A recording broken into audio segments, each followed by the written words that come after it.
Já estamos de volta com o seu estilo de vida e agora nós vamos conversar sobre essa dor da perda, mas mais específico nas crianças, né? Como que as crianças podem passar por esse processo e, na realidade, quando a gente fala de crianças, estamos falando de adultos também, porque os adultos é que ajudam a criança a passar por toda essa situação, que são os responsáveis por conduzi-las nesse processo. E nós recebemos a psicóloga Shirlene Soares, ela que vai explicar todas as nossas dúvidas e tirar também todos os questionamentos de vocês, todas as dúvidas que vocês têm referente ao tema. Se você ainda não conseguiu, não começou a enviar sua participação, já está na hora, viu? O nosso número está aqui e eu já estou esperando por todas as suas dúvidas para nós tirarmos todas ao vivo. Bom dia! Bom dia! Então, a gente já pode começar com a dúvida do Emir Fadum. Ele pergunta se a perda de um filho pode sobrecarregar um irmão. Sim, com certeza, porque para os pais, perder um filho é muito pesado. Então, se acaba que eles perdem um filho por um momento inesperado e aí sobrou um, toda a expectativa de não perder esse um que sobrou é direcionada para esse que fica. Então, é um filho que passa a ser muito super protegido, monitorado de tudo quanto é jeito, controlado de tudo quanto é jeito, e o ser humano ele não funciona muito bem com controle, né? A não ser aqueles que já foram condicionados a viver sob um controle, mas a criança ela ainda está se desenvolvendo e ela precisa ser livre para expressar suas emoções, e aí um filho que fica único depois da perda de um irmão, ele vai acabar sofrendo sim essa sobrecarga dos pais de direcionar todo esse medo de perda para esse que ficou, né? Bom dia! Como aprender a lidar com a dor da perda? É o Michael Douglas da Raiz. Olha, Michael, é muito importante entender que a perda ela tem que ser vivida, ela tem que ser elaborada. Então, tem muita gente que quando perde alguém, os familiares ficam, não fala sobre isso não, vai fazer mal para ele, muda o assunto, quando ele chegar não falem sobre isso. E naquele momento tudo que a pessoa mais quer é falar sobre isso. E deixa ela falar, deixa ela chorar, deixa ela sentir e vai ser muito melhor para ela. Ao contrário do que muita gente diz assim, não deixa a pessoa chorar, não deixa a pessoa falar sobre isso, muda o assunto. E aí ela vai engolindo algumas coisas, vai engolindo as emoções e aí em algum momento isso vai fazer muito mal. Então quanto antes a pessoa tiver a oportunidade de externalizar isso, de viver a dor, vai ser mais saudável para ela, vai ser mais positivo, sem dúvidas. Arlen da Alvorada. Quem aborta sente o luto de uma criança, mesmo se for uma gestação de dias ou semanas? Sim, é muito provável que não só a dor da perda, mas a dor da culpa. Então são muitos sentimentos ruins que se misturam. Mas é uma perda e toda perda pode ser de uma pulseira que você gostava, pode ser de um celular que você foi roubado. Então imagina de algo que esteve dentro de você. Então toda perda, ela tem um luto, em proporções diferentes, mas ela tem um luto. Então tem que ser levado em consideração sim, e independente de se a pessoa queria ou não essa gestação.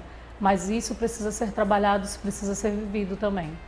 Em relação às crianças, né? Nós já conversamos um pouquinho no bloco anterior, mas agora focado nelas mesmo. Como, por exemplo, que eu consigo contar para o meu filho que o pai dele morreu e que não vai retornar sem ser dura, sem provocar dores ainda maiores, mas de certa forma sem iludir também, para que ele fique esperando pela volta, enfim, acredite que ainda existe uma solução para uma situação que não tem mais controle, que realmente já está fora do controle e que já aconteceu.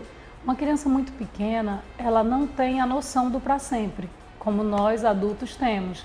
Então, para ela, por mais que você explique da forma mais correta, da forma mais verdadeira, lógico que na linguagem da criança, né, de uma forma lúdica, mas por mais que você faça isso, ela não tem a ideia do para sempre.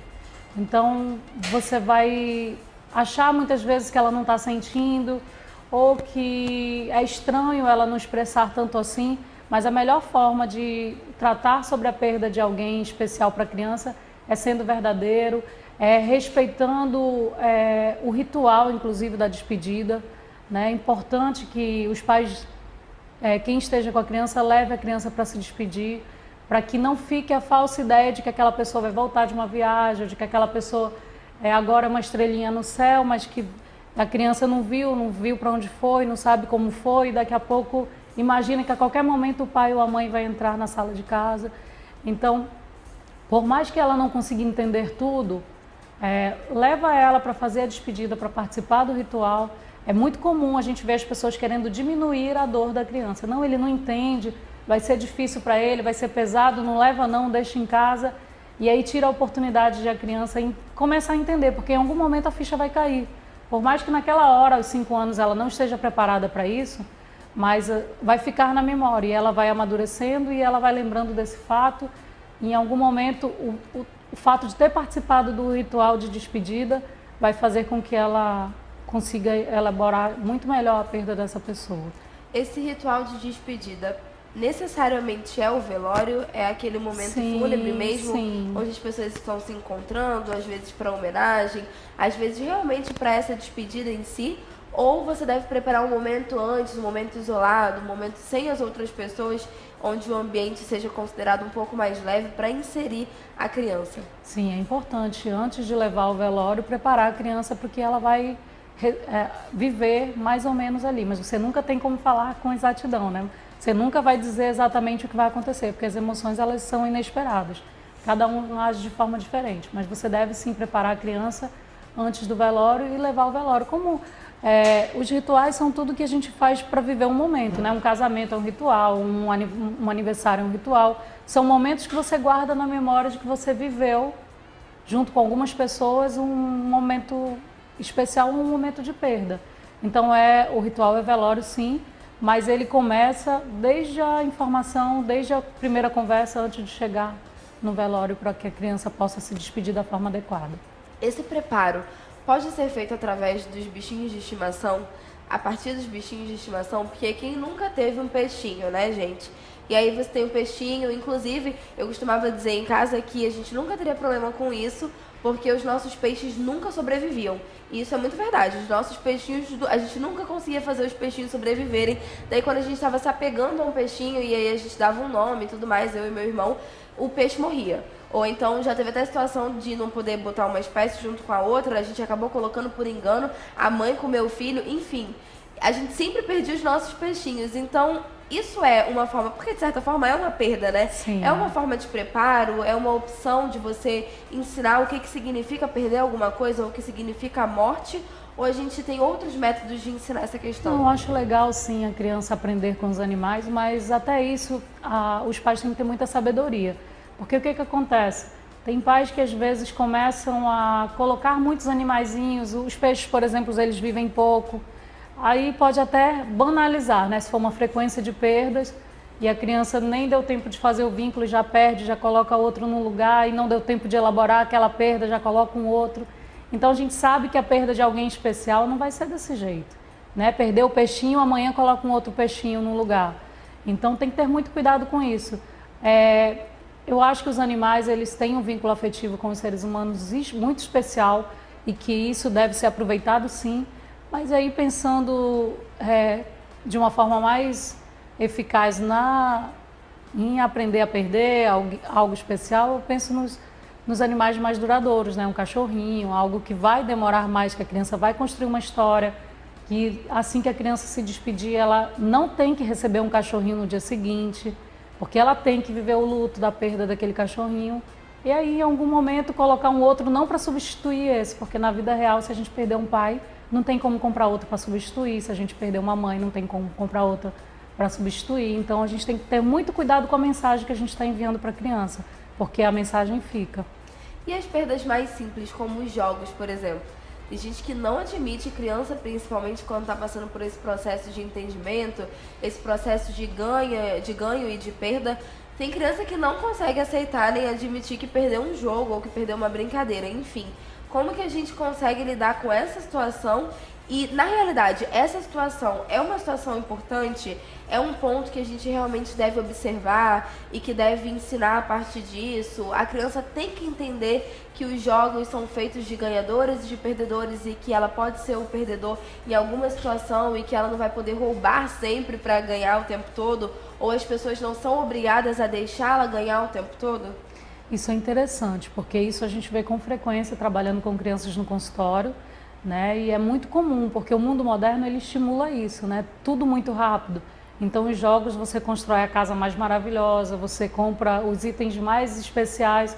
Então, está tudo à mão das crianças. Então, eles acabam acreditando que está tudo muito fácil. E aí, eles criam aquela expectativa do urgente, do rápido, do que está tudo pronto. E, realmente, lidar com as frustrações fica algo mais distante. Como as infâncias passadas, né? Que as crianças tinham que desbravar, criar algumas coisas. Agora está tudo muito pronto. Então, as crianças de hoje, o mundo moderno, ele estimula essa falta de lidar com a frustração, de lidar com as perdas. E, inclusive, voltando para a questão de perder alguém, tem muita gente que quando perde alguém, já leva para tomar medicação. Então, porque, não, ele não pode viver a dor. E aí os pais fazem isso com as crianças. Não, ele está frustrado porque ele está perdendo, ele está chateado. Então, vamos resolver aqui que ele não pode ficar triste. Então, muitos pais tentando minimizar e tirar essa dor da criança, quando ele deveria, sim, aprender a conviver com isso, porque a vida vai ser feita de perdas, sim. Não tem como os pais evitarem as perdas sempre, e a criança vai ter que aprender a administrar isso. Então, isso é muito trabalhado no consultório, assim, na maioria das crianças. A cada 10 crianças que a gente recebe no consultório, eu posso te dizer aí, sem medo de errar, que pelo menos 7 têm muita dificuldade de perder. Então, uma grande maioria mesmo, que apresenta essa dificuldade de lidar com a perda, principalmente na hora do brincar, na hora do jogo, e é uma baixa tolerância à frustração mesmo, por conta dos estímulos do mundo moderno, de estar tudo muito pronto. Então, a gente tem que ficar de olho, os pais têm que ficar de olho se isso estiver acontecendo, buscar ajuda profissional para que a criança possa se desenvolver de forma saudável. É possível que os pais consigam passar pelo processo de uma forma mais simples, de uma forma mais tranquila, por causa da criança? Então, quer dizer que essa criança influencie positivamente essa família ou esse meio que está passando por esse contexto de perda? Sim, principalmente quando se perde alguém e chega uma criança depois. Porque a criança, ela traz muita alegria, né? Então, você perde alguém que você ama demais e que você estava acostumado na convivência, mas de repente entra um ser tão cheio de ternura, uma coisa que toda a família se volta para olhar. Então, não é que vai apagar a despedida e a ausência da pessoa especial que se foi, mas dá uma amenizada por proporcionar à família momentos tão especiais perto da criança. Então, a gente não diz que é uma troca nem é uma substituição, mas acaba que, por ser um momento muito especial, acaba amenizando sim, ajuda bastante uma criança pequena a dar uma amenizada na dor quando se perde alguém que tem tanta representação dentro de um contexto familiar. Quando a gente fala sobre as crianças que não conseguem passar por esse processo de uma forma tão simples quanto normal, né? Que não cursam esse caminho natural e acabam se prendendo àquela fantasia ou não conseguem entender que a pessoa se foi ou que o animalzinho partiu. Enfim, estão presos ao luto, como alguns adultos também acabam ficando. Nesse caso, quais são os tipos de tratamento ou quais são os processos que o trabalho da psicologia faz com essa criança, qual o caminho que faz com essa criança até que ela consiga entender qual é o contexto que ela está vivendo? Muitas vezes essa criança não está conseguindo superar a perda não por causa dela, por causa de alguém da família que está estimulando essa dor na criança. Como eu falei anteriormente, uma criança de 5 até 6 anos aí, ela não tem a ideia do para sempre. Então fica mais fácil para ela passar pelo processo de luto e viver de forma menos traumática a perda. Então, quando você vê uma criança que está vivendo esse luto patológico, que está muito presa, que está muito doído, está muito pesado, chama o contexto, a criança chegar ao consultório, você for trabalhar o contexto familiar, você vai ver que tem alguém da família que está com muita dificuldade de fazer a despedida e acaba que de realmente internalizar e de viver e de elaborar o luto, e aí está estimulando a criança num sofrimento mais duradouro. Então, muitas vezes a criança, e quase sempre, na maioria das vezes, ela só está refletindo o que os adultos da casa estão vivendo. Então, é preciso trabalhar toda a família, né?